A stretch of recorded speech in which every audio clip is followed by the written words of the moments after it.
श्रीकृष्ण परब्रह्मणे नमः। श्रीमद्भगवद्गीता अथ त्रयोदशो अध्यायः क्षेत्र क्षेत्रज्ञ विभाग योगः। अर्जुन उवाच प्रकृतिं पुरुषं चैव क्षेत्रं क्षेत्रज्ञमेव च एतद्वेदितुमिच्छामि ज्ञानं ज्ञेयं च केशव। ಕೃಷ್ಣ, ಪ್ರಕೃತಿ ಪುರುಷರ ಸಂಬಂಧವೇನು, ಕ್ಷೇತ್ರ ಕ್ಷೇತ್ರಜ್ಞರ ಸಂಬಂಧವೇನು, ಇದನ್ನು ನಾನು ತಿಳಿಯಬಯಸುತ್ತಿದ್ದೇನೆ, ದಯಮಾಡಿ ನನಗೆ ತಿಳಿಸು ಎಂದು ಕೇಳಿದನು ಅರ್ಜುನನು. ಶ್ರೀ ಭಗವಾನ್ ಉವಾಚ ಇದಂ ಶರೀರಂ ಕೌಂತೇಯ ಕ್ಷೇತ್ರಮಿತ್ಯಭಿಧೀಯತೆ ಏತದ್ಯೋ ವೇತಿ ತಂ ಪ್ರಾಹು ಕ್ಷೇತ್ರಜ್ಞ ಇತಿ ತದ್ವಿತಃ. ಅರ್ಜುನ, ನಮ್ಮ ದೇಹವನ್ನು ಕ್ಷೇತ್ರವೆನ್ನುತ್ತಾರೆ. ದೇಹಕ್ಕೆ ಯಜಮಾನನಾಗಿರುವವನು ಕ್ಷೇತ್ರಜ್ಞ ಆಗುತ್ತಾನೆ.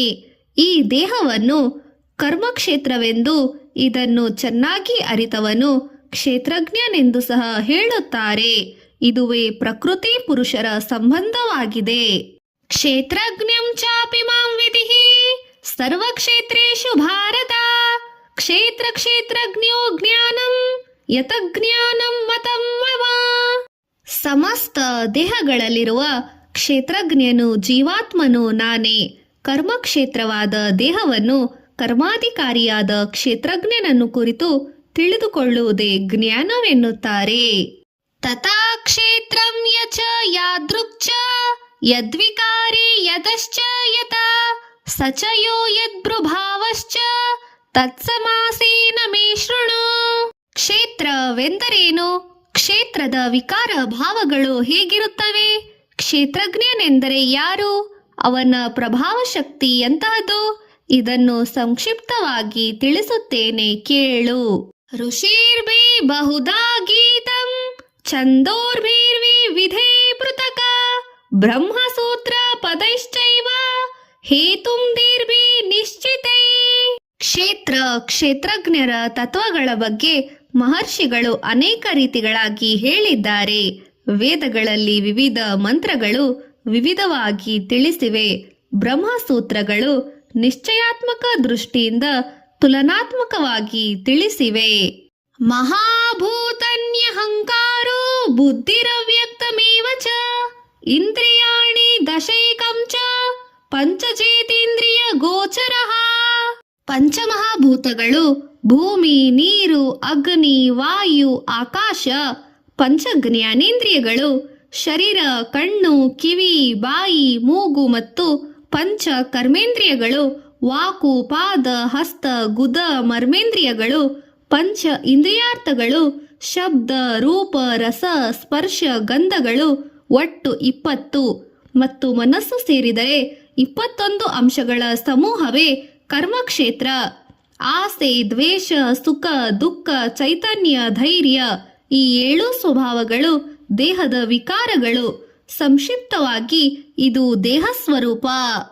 ಇಚ್ಛಾ, ದ್ವೇಷ, ಸುಖಂ, ದುಃಖಂ, ಸಂಗಾಶ್ಚ ಧೃತಿಃ ಏತತ್ತ ಕ್ಷೇತ್ರಂ ಸಮಾಸೇನ ಸವಿಕಾರ ಮುದಾವೃತಂ. ತಾನೇ ಶ್ರೇಷ್ಠನೆಂಬ ಭಾವವಿರದಿರುವುದು, ಡಾಂಬಿಕತನ ಇಲ್ಲದಿರುವುದು, ಹಿಂಸೆ ಮಾಡದಿರುವುದು, ಕ್ಷಮಾಗುಣ ಇರುವುದು, ಮಾತುಗಳಲ್ಲಿ ಕಠಿಣವಿಲ್ಲದಿರುವುದು, ಸರಳ ಮನೋಭಾವವಿರುವುದು, ಗುರು ಹಿರಿಯರನ್ನು ಗೌರವಿಸುವುದು, ಪರಿಶುಭ್ರತೆಯಿಂದ ಇರುವುದು, ಸ್ಥಿರವಾದ ಬುದ್ಧಿಯಿಂದ ಇರುವುದು, ಇಂದ್ರಿಯ ನಿಗ್ರಹದಿಂದ ಇರುವುದು, ಇವು ಜ್ಞಾನ ಪ್ರಾಪ್ತಿಗೆ ಸಾಧನಗಳು. ಅಮಾನಿತ್ವಂ, ದಂಭಿತ್ವಂ, ಅಹಿಂಸಾ, ಕ್ಷಾಂತಿರಾರ್ಜವಂ, ಆಚಾರ್ಯೋಪಾಸನಂ, ಶೌಚಂ, ಸ್ಥೈರ್ಯಮಾತ್ಮ ಮೀ ನಿಗ್ರಹ. ಇಂದ್ರಿಯಾರ್ಥಗಳಲ್ಲಿ ವೈರಾಗ್ಯ, ಅಹಂಕಾರವಿಲ್ಲದಿರುವುದು, ಜನ್ಮ, ಮೃತ್ಯು, ಜರ, ರೋಗಗಳ ವಿಷಯದ ಬಗ್ಗೆ ಸದಾ ಯೋಚಿಸದೇ ಇರುವುದು ಮುಂತಾದ ಜ್ಞಾನ ಪ್ರಾಪ್ತಿಗೆ ಕಾರಣಗಳು. ಇಂದ್ರಿಯಾರ್ಥೇಷು ವೈರಾಗ್ಯಂ ಅನಹಂಕಾರ ಏವ ಚ ಜನ್ಮ ಮೃತ್ಯು ಜರಾ ವ್ಯಾಧಿ ದುಃಖ ದೋಷೋ ನ ದರ್ಶನಂ. ಸತಿ ವ್ಯಾಮೋಹ, ಪುತ್ರ ಪ್ರೀತಿ, ಸಂಪತ್ತಿನ ವ್ಯಾಮೋಹವನ್ನು ತ್ಯಜಿಸಿ ಮನೋವಿಕಾರಗಳಿಗೆ ದೂರವಾಗಿರುವುದರಿಂದಲೂ ಜ್ಞಾನ ಪ್ರಾಪ್ತಿಯಾಗುತ್ತದೆ. ಆಸಕ್ತಿರಭಿದ್ವಾಂಗ ಪುತ್ರದಾಗ ಗೃಹಾದಿಷು ನಿತ್ಯಂ ಚ ಸಮಚಿತ್ವತಂ ಇಷ್ಟಾನಿಷ್ಟೋಪಪತಿಷು. ಪರಮಾತ್ಮನ ಬಗ್ಗೆ ಸ್ಥಿರವಾದ ನಂಬಿಕೆಯಿಂದ ಇರುವುದು, ಏಕಾಂತ ಜೀವನದಲ್ಲಿ ಆಸಕ್ತರಾಗುವುದು, ಪ್ರಾಪಂಚಿಕ ವಿಷಯಗಳ ಬಗ್ಗೆ ಆಸಕ್ತರಾದ ಜನರಿಗೆ ದೂರವಾಗಿರುವುದು ಮುಂತಾದ ಸಹ ಜ್ಞಾನ ಪ್ರಾಪ್ತಿಗೆ ಕಾರಣಗಳು. ಮಯಿ ಚಾನನ್ಯ ಯೋಗೇನ ಭಕ್ತಿರ್ವ್ಯಭಿಚಾರಿಣಿ ವಿವಿಧಕ್ತ ದೇಶಸ್ವೀವಿತತ್ವಂ ಅರತಿರ್ಜನ ಸಂಸದೆ. ಆತ್ಮಜ್ಞಾನದ ಆಸಕ್ತಿ, ತತ್ವಜ್ಞಾನದ ಬಗ್ಗೆ ಆಸಕ್ತಿ ಇರುವುದರಿಂದಲೂ ಜ್ಞಾನ ಪ್ರಾಪ್ತಿಯಾಗುತ್ತದೆ. ಆಧ್ಯಾತ್ಮ ಜ್ಞಾನ ನಿತ್ಯತ್ವಂ ತತ್ವಜ್ಞಾನಾರ್ಥ ದರ್ಶನಂ ಏತಜ್ಞಾನಮಿತಿ ಪ್ರೋಕ್ತಂ ಅಜ್ಞಾನಂ ಯದತು ಸಸನ್ಯತಾ. ಅರ್ಜುನ, ನನ್ನನ್ನು ಅನನ್ಯ ಭಕ್ತಿ ಭಾವಗಳಿಂದ ನಂಬಿ ವಿಚಾರ ವಿನಿಮಯ ಜೀವನ ನಡೆಸುವವರು ಜ್ಞಾನಿಗಳಾಗಿಯೇ ಇರುತ್ತಾರೆ. ಅನಾದಿ ಪರಬ್ರಹ್ಮನಾದ ನಾರಾಯಣನೇ ಸನಾತನನು, ಸತ್ತ ಅಸತ್ತಗಳಿಗೆ ಅತೀತನು. ಅಂಥ ಪರಮಾತ್ಮನ ಬಗ್ಗೆ ತಿಳಿಸುತ್ತೇನೆ ಕೇಳು. ಜ್ಞೇಯಂ ಯತತ ಪ್ರವಕ್ಷ್ಯಾಮಿ ಯಜ್ವಾತ್ವಾ ಮೃತಮಶ್ನಿತಿ ಅನಾದಿಮತ್ ಪರಂ ಬ್ರಹ್ಮ ನ ಸತ್ತನ್ನಾಸದು ದುಚ್ಛತೆ. ಪರಮಾತ್ಮನ ಕೈಗಳು, ಪಾದಗಳು, ನೇತ್ರಗಳು, ಕಿವಿಗಳು, ಮುಖಗಳು ಸರ್ವತ್ರ ಸ್ಥಿತವಾಗಿವೆ, ಅಂದರೆ ಸರ್ವವ್ಯಾಪಿಯಾಗಿವೆ. ಆಕಾಶದಂತೆ ಸರ್ವವ್ಯಾಪವಾಗಿದೆ. ಸರ್ವತಃ ಪಾಣಿಪಾದಂ ತಥಾ ಸರ್ವತೋಸೋಕ್ಷಿ ಶಿರೋಮುಖಂ ಸರ್ವತಃ ಶ್ರುತಿಮಲೋಕೆ ಸರ್ವಮಾವೃತ್ತಿ ತಿಷ್ಠತಿ. ಪರಮಾತ್ಮನು ಇಂದ್ರಿಯ ಗ್ರಾಹ್ಯ ವಿಷಯಗಳನ್ನು ಎಲ್ಲವನ್ನೂ ಬಲ್ಲನಾದರೂ ಇಂದ್ರಿಯಾತೀತನು. ಸಮಸ್ತ ಜಗತ್ತಿನ ಪೋಷಕನಾದರೂ ಆಸಕ್ತಿರಹಿತನು. ಪ್ರಕೃತಿಯ ಗುಣಾನುಭವವನ್ನು ತಿಳಿದವನಾದರೂ ನಿರ್ಗುಣನು.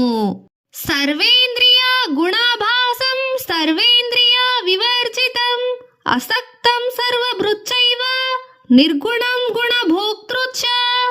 ಚರಾಚರ ಜಗತ್ತನ್ನು ಆವಾಹಿಸಿದವನು, ಸರ್ವವ್ಯಾಪಿಯಾದವನು, ಚರಾಚರ ಸ್ವರೂಪನು ಪರಬ್ರಹ್ಮನಾದ ನಾರಾಯಣನೇ ಅತಿ ಸೂಕ್ಷ್ಮ ಪರಮಾಣುವಿನ ಸ್ವರೂಪನಾಗಿರುವುದರಿಂದ ತಿಳಿಯಲು ಮಾನವರಿಗೆ ಅಸಾಧ್ಯವಾಗಿದೆ. ನಮಗೆ ಅತಿ ಹತ್ತಿರವಾಗಿ ಅತಿ ದೂರವಾಗಿ ಇರುವ ಪರಬ್ರಹ್ಮಮೂರ್ತಿ ನಾರಾಯಣನೇ. ಬಹಿರಂತಶ್ಚ ಭೂತಾನಾಂ ಅಚರಂ ಚರಮೇವ ಚ ಸೂಕ್ಷ್ಮತ್ವಾತ್ ವಿಜ್ಞೇಯಂ ದೂರಸ್ಥಚಾಂತೀಚ್ಕೆ ಚ ತತ. ಸಮಸ್ತ ಲೋಕಗಳಲ್ಲಿ ವ್ಯಾಪ್ತನಾಗಿರುವ ಆ ಪರಬ್ರಹ್ಮನು ಒಬ್ಬನೇ. ಎಲ್ಲಾ ಪ್ರಾಣಿಗಳನ್ನು ಆವಾಹಿಸಿರುವುದರಿಂದ ಅನೇಕ ರೂಪಗಳಿರುವವನಾಗಿ ಕಾಣುತ್ತಾನೆ. ಈ ಪರಮಾತ್ಮನೇ ಬ್ರಹ್ಮ, ಈ ಪರಮಾತ್ಮನೇ ವಿಷ್ಣು, ಈ ಪರಮಾತ್ಮನೇ ಈಶ್ವರನು. ಅವಿಭಕ್ತಂ ಚ ಭೂತೇಷು ವಿಭಕ್ತಮಿವ ಚ ಸ್ಥಿತಂ ಭೂತಭರ್ತೃ ಚ ತಜ್ಞೇಯಂ ಗ್ರಹಿಸ್ನು ಪ್ರಭವಿಷ್ಣು ಚ. ಈ ತ್ರಿಮೂರ್ತಿ ಸ್ವರೂಪನಾದ ನಾರಾಯಣನೇ ಪರಂ ಜ್ಯೋತಿ ಪರಮಾತ್ಮನು, ಮಾಯಾ ಸ್ವರೂಪ ಮಾಯಾತೀತನು, ಜ್ಞಾನಮೂರ್ತಿ ತತ್ವಜ್ಞಾನಮೂರ್ತಿ, ಸರ್ವಹೃದಯ ಪರಿವೇಷ್ಟಿತನಾದ ನಿರಾಕಾರ ನಿರಾಮಯನು ಇವನು. ಜ್ಯೋತಿಷ್ಯಾಮಪಿ ತಜೋ ಜ್ಯೋತಿ ತಮಸಃ ಪರಮುಚ್ಯತೆ ಜ್ಞಾನಂ ಜ್ಞೇಯಂ ಜ್ಞಾನಗಮ್ಯಂ ಹೃದಯ ಸರ್ವಸ್ಯ ವಿಷ್ಟತಿ. ಅರ್ಜುನ, ಇಲ್ಲಿಯವರೆಗೂ ಕ್ಷೇತ್ರಜ್ಞಾನವನ್ನು ಮತ್ತು ತಿಳಿಯಬೇಕಾಗಿರುವ ಪರಮಾತ್ಮ ನಾರಾಯಣನ ಸ್ವರೂಪದ ಬಗೆಗೂ ನಿನಗೆ ವಿವರಿಸಿದ್ದೇನೆ. ನಾನು ಹೇಳಿರುವ ಈ ತತ್ವಜ್ಞಾನವನ್ನು ತಿಳಿದವರು ಧನ್ಯರು. ಇದನ್ನು ತಿಳಿದು ಆಚರಿಸಿದವರು ನನ್ನ ಲೋಕವನ್ನು ಸೇರುತ್ತಾರೆ. ಇತಿ ಕ್ಷೇತ್ರಂ ತಥಾ ಜ್ಞಾನಂ ಜ್ಞೇಯಂ ಚೋಕ್ತಂ ಸಮಾಸತಃ ಮದ್ಭಕ್ತ ಏತದ್ವಿಜ್ಞಾತ ಮದ್ಭಾವಾಯೋಪಪದ್ಯತೆ. ಪ್ರಕೃತಿ ಮತ್ತು ಪುರುಷನು ಈ ಎರಡು ಸನಾತನವಾದ ಅನಾದಿ ಕಾಲದ ಸಂಬಂಧವನ್ನು ಹೊಂದಿವೆ. ಪ್ರೀತಿ, ದ್ವೇಷ, ಅಸೂಯೆ, ಅಸಹನತೆ, ಸಿಟ್ಟು, ಸೊಕ್ಕು ಮುಂತಾದ ಮನುಷ್ಯರ ವಿಕಾರಗಳೆಲ್ಲವೂ ಪ್ರಕೃತಿಯಿಂದ ಪ್ರಾಣಿಗಳಿಗೆ ಸಂಕ್ರಮಿಸಿವೆ. ಪ್ರಕೃತಿಂ ಪುರುಷಂ ಚೈವ ವಿದ್ಯನಾದಿ ಉಭಾವಪಿ ವಿಕಾರಾಂಶ ಗುಣಾಂಶೈವ ವಿಧಿ ಪ್ರಕೃತಿ ಸಂಭವಾನ್. ಮನುಷ್ಯರಲ್ಲಿ ವಿಕಾರಗಳನ್ನು ಸೃಷ್ಟಿಸುವುದರಲ್ಲಿ ಪ್ರಕೃತಿ ಕೆಲಸ ಮಾಡಿದರೆ ಈ ಮನೋವಿಕಾರಗಳನ್ನು ಜೀವಾತ್ಮ ಅನುಭವಿಸುತ್ತದೆ. ಕಾರ್ಯಕಾರಣ ಕರ್ತೃತ್ವೇ ಹೇತು ಪ್ರಕೃತಿ ರುಚ್ಯತೆ. ಪುರುಷಃ ಸುಖ ದುಃಖಾನಾಂ ಭೋಕ್ತೃತ್ವೇ ಹೇತು ರುಚ್ಯತೆ. ಪುರುಷನು ಪ್ರಕೃತಿಯಲ್ಲಿದ್ದು ಪ್ರಕೃತಿಯಿಂದ ಹುಟ್ಟಿರುವ, ಪ್ರಕೃತಿ ಹುಟ್ಟಿಸಿರುವ ಮಾನಸಿಕ, ಭೌತಿಕ, ಶಾರೀರಿಕ ಕಷ್ಟ ಸುಖಗಳನ್ನು ಅನುಭವಿಸುತ್ತಾ ಇರುತ್ತಾನೆ. ಇದುವೇ ಪ್ರಕೃತಿ ಪುರುಷರ ಸಂಬಂಧವಾಗಿದೆ. ಆದರೆ ಈ ಸಂಬಂಧ ಕಾರ್ಯ ಕಾರಣಗಳೇ ಮನುಷ್ಯರ ಉತ್ತಮ ಅಧಮ ಜನ್ಮಗಳಿಗೆ ಕಾರಣ. ಪುರುಷಃ ಪ್ರಕೃತಿಸ್ಥೋ ಹಿ ಭುಕ್ತಿ ಪ್ರಕೃತಿ ಜಾರ್ಗುಣಾನ್ ಕಾರಣ ಗುಣ ಸಂಗೋಸ್ಯ ಸದಸ್ಯೋತಿ ನ ಜನ್ಮಸು. ನಮ್ಮೆಲ್ಲರ ದೇಹದೊಳಗೆ ಇರುವ ಆತ್ಮವೇ ಪರಮಾತ್ಮ. ನಾವು ಮಾಡುತ್ತಿರುವ ಸಮಸ್ತ ಪಾಪ ಪುಣ್ಯಗಳಿಗೆ ಆತ್ಮವೇ ಸಾಕ್ಷಿಯಾಗಿರುವುದರಿಂದ ಆತ್ಮಕ್ಕೆ ಉಪದ್ರಷ್ಟ ಎಂಬ ಹೆಸರು ಸಹ ಇದೆ. ಇದನ್ನೇ ಅಂತರಾತ್ಮ ಎಂದು ಹೇಳುವುದುಂಟು. ನಾವು ಮಾಡುತ್ತಿರುವ ಕೆಲಸಗಳನ್ನು ಸಮ್ಮತಿಸುತ್ತಿರುತ್ತದೆ, ಅನುಮತಿ ನೀಡುತ್ತದೆ. ಕಷ್ಟ ಸುಖಗಳನ್ನು ಭರಿಸಿ ಪೋಷಣೆ ಮಾಡುತ್ತಿರುವುದರಿಂದ ಪತಿ ಯಜಮಾನ ಎಂದು ಸಹ ತಾನು ಮಾಡುತ್ತಿರುವ ತಪ್ಪು ಒಪ್ಪುಗಳನ್ನು ತಾನು ಅನುಭವಿಸುತ್ತಿರುವುದರಿಂದ ಭೋಕ್ತಾ ಎಂದು ಸಹ ಹೇಳುತ್ತಾರೆ. ಬ್ರಹ್ಮಾದಿ ರುದ್ರರಿಗೆ ಸ್ವಾಮಿ ಅಧಿಕಾರಿಯಾಗಿರುವುದರಿಂದ ಮಹೇಶ್ವರನೆಂದು, ಸಚ್ಚಿದಾನಂದ ಸ್ವರೂಪನಾಗಿರುವುದರಿಂದ ಪರಮಾತ್ಮನೆಂದು ಈ ದೇಹಾತ್ಮವನ್ನು ಕರೆಯುತ್ತಾರೆ.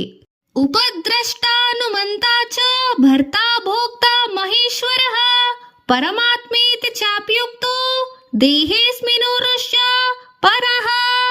ಈ ರೀತಿಯಾಗಿರುವ ಪ್ರಕೃತಿ ಪುರುಷ ತತ್ವವನ್ನು, ಗುಣ ಕರ್ಮಗಳನ್ನು ವಿಷಯವಾಗಿ ತಿಳಿದವರು ಪುನರ್ಜನ್ಮ ಪಡೆಯಲಾರರು.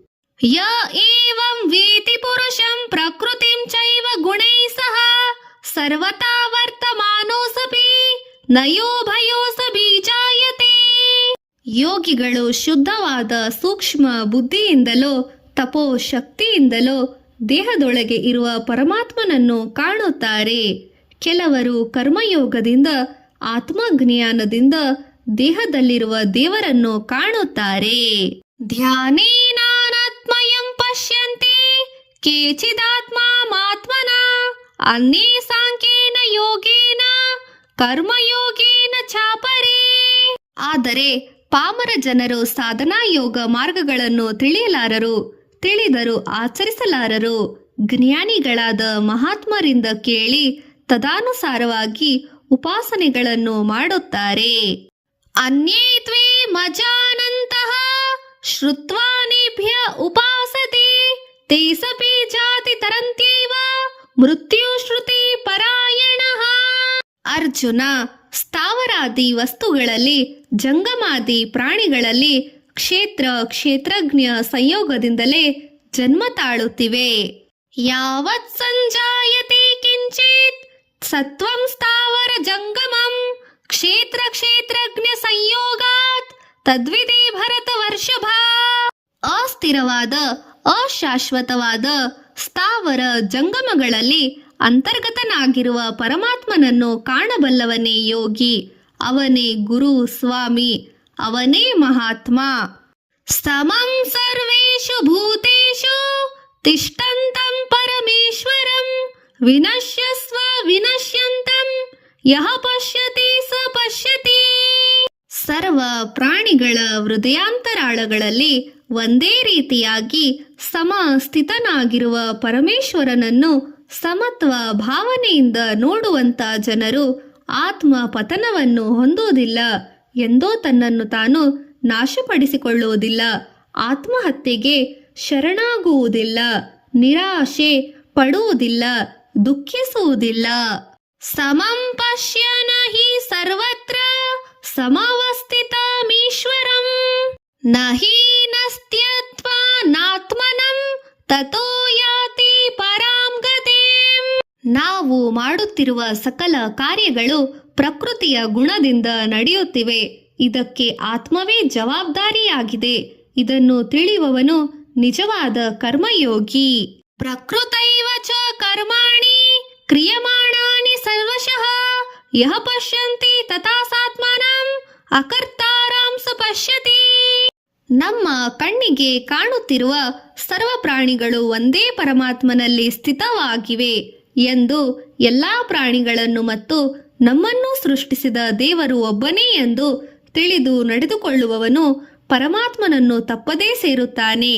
ಹೀಗೆ ತಿಳಿಯುವುದೇ ಮುಖ್ಯವಾದ ದೈವ ಪೂಜೆ. ಯದಾ ಭೂತ ಪೃಥಕ್ ಭಾವಂ ಏಕಸ್ತಮನು ಪಶ್ಯತಿ ತತ ಏವ ಚ ವಿಸ್ತಾರಂ ಬ್ರಹ್ಮ ಸಂಪದ್ಯತೆ ತಥಾ. ಸೃಷ್ಟಿಕರ್ತನಾದ ಪರಮಾತ್ಮನು ಸರ್ವ ಪ್ರಾಣಿಗಳ ದೇಹದಲ್ಲಿ ಇದ್ದರೂ ನಿರ್ಗುಣನಾಗಿರುವುದರಿಂದ ನಾವು ಮಾಡುತ್ತಿರುವ ಪಾಪ ಕಾರ್ಯಗಳು, ಪುಣ್ಯ ಕಾರ್ಯಗಳು ದೇಹದಲ್ಲಿರುವ ದೇವನಿಗೆ ಸಂಬಂಧವಿರುವುದಿಲ್ಲ.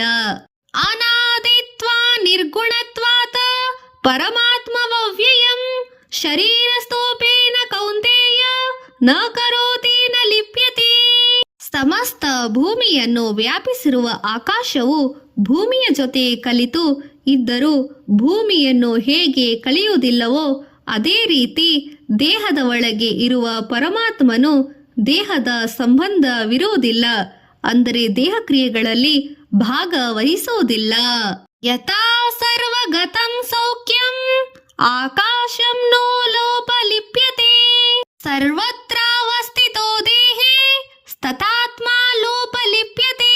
ಯಥಾ ಪ್ರಕಾಶಕ್ತೇಕ್ತ ಕೃತನ್ನಂ ಲೋಕಮಿಮಂ ರವಿಃ ಕ್ಷೇತ್ರಂ ಕ್ಷೇತ್ರಿ ತಥಾ ಕೃತನ್ನಂ ಪ್ರಕಾಶಯತಿ ಭಾರತ. ಒಬ್ಬ ಸೂರ್ಯ ಎಲ್ಲಾ ಪ್ರಾಣಿಗಳಿಗೆ ಬೆಳಕನ್ನು ಕೊಟ್ಟು ಸೃಷ್ಟಿಯನ್ನು ನಡೆಸುತ್ತಿರುವ ಹಾಗೆ, ಹಾಗೂ ಒಬ್ಬ ಪರಮಾತ್ಮನು ಎಲ್ಲಾ ಪ್ರಾಣಿಗಳ ದೇಹದೊಳಗೆ ಇದ್ದು ನಡೆಸುತ್ತಿದ್ದಾನೆ. ಕ್ಷೇತ್ರ ಕ್ಷೇತ್ರಜ್ಞಯೋರೇವಂ ಅಂತರಂ ಜ್ಞಾನ ಚಕ್ಷುಷ ಭೂತ ಪ್ರಕೃತಿ ಮೋಕ್ಷಂ ಚ ಏ ವಿಧುರ್ಯಾಂತಿ ತೇ ಪರಂ. ಅರ್ಜುನ, ಈ ರೀತಿ ಕ್ಷೇತ್ರ ಕ್ಷೇತ್ರಜ್ಞರ ಮಧ್ಯೆ ಇರುವ ಅಂತರಗಳನ್ನು, ಕಾರ್ಯ ಕರ್ಮಗಳಿಂದ ವಿಮುಕ್ತರಾಗುವಂತಹ ಉಪಾಯಗಳನ್ನು ಜ್ಞಾನ ನೇತ್ರಗಳಿಂದ ತಿಳಿದ ಮಹಾತ್ಮರು ಉತ್ತಮ ಗತಿಯನ್ನು ಹೊಂದುತ್ತಾರೆ. ಓಂ ತತ್ಸದಿತಿ ಶ್ರೀಮದ್ ಭಗವದ್ಗೀತಾಸುಪನಿಷತ್ತು ಬ್ರಹ್ಮವಿದ್ಯಾಂ ಯೋಗಶಾಸ್ತ್ರೇ ಶ್ರೀಕೃಷ್ಣಾರ್ಜುನ ಸಂವಾದೇ ಕ್ಷೇತ್ರ ಕ್ಷೇತ್ರಜ್ಞ ವಿಭಾಗ ಯೋಗೋ ನಾಮ ತ್ರಯೋದಶೋ ಅಧ್ಯಾಯಃ. ಪಾರಾಯಣ ಫಲ, ಪಾಪ ವಿಮುಕ್ತಿ, ಸದ್ಗತಿ ಪ್ರಾಪ್ತಿ. ಶ್ರೀಕೃಷ್ಣಾರ್ಪಣಮಸ್ತು.